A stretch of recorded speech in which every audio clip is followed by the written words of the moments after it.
ज्येष्ठ कृष्ण एकादशी यानी अपरा एकादशी की महिमा भगवान श्री कृष्ण ने युधिष्ठिर को बताई थी। भगवान श्री कृष्ण ने धर्मराज युधिष्ठिर से कहा था कि हे राजन, यह एकादशी दो नामों से जानी जाती है, एक अपरा एकादशी और दूसरी अचला एकादशी। यह एकादशी अपार धन देने वाली है और जो मनुष्य इस एकादशी का व्रत रखते हैं वे संसार में प्रसिद्ध हो जाते हैं। भगवान श्री कृष्ण के अनुसार अपरा एकादशी के दिन भगवान त्रिविक्रम की पूजा की जाती है। इस व्रत के प्रभाव से ब्रह्म हत्या, भूत योनि, दूसरों की निंदा के पाप से दूर हो जाते हैं। इस व्रत के प्रभाव से पर स्त्री गमन, झूठी गवाही, झूठ बोलना, झूठे शास्त्र पढ़ना, झूठी ज्योतिषी बनना, झूठ वैद्य बनना जैसे पाप कट जाते हैं। मुरलीधर भगवान कृष्ण के अनुसार जो क्षत्रिय युद्ध से भाग जाते हैं वो नरकागामी होते हैं, लेकिन अपरा एकादशी व्रत के प्रभाव से ये भी स्वर्ग की प्राप्ति कर सकते हैं। जो मनुष्य गुरु की निंदा करता है वो नरक के भागी बनते हैं, लेकिन अपरा एकादशी इन्हें भी इनके पापों से मुक्त करती है। भगवान श्री कृष्ण ने बताया है कि जो फल कार्तिक पूर्णिमा पर त्रिपुष्कर में स्नान करने या गंगा तट पर पितरों का पिंडदान करने से प्राप्त होता है, वही फल अपरा एकादशी का व्रत करने से प्राप्त होता है।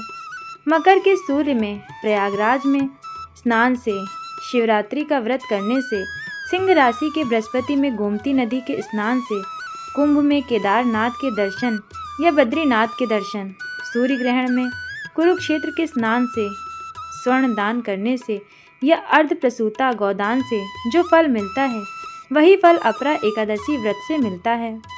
भगवान श्री कृष्ण के अनुसार अपरा एकादशी व्रत पाप रूपी वृक्ष को काटने के लिए कुल्हाड़ी है।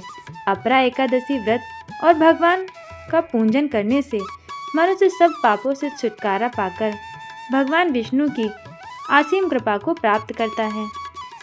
तो आइए अब आपको बताते हैं अपरा एकादशी की व्रत कथा, जो कि भगवान श्री कृष्ण ने युधिष्ठिर जी को सुनाई थी। भगवान कृष्ण ने युधिष्ठिर को एक प्रचलित कथा भी सुनाई जिसे व्रत के दिन साधक को सुनना चाहिए। इस कथा के अनुसार प्राचीन काल में महिध्वज नाम का एक धर्मात्मा राजा राज्य करता था। उसका छोटा भाई वज्रध्वज क्रूर, अधर्मी और अन्यायी था। वह बड़े भाई से द्वेष रखता था।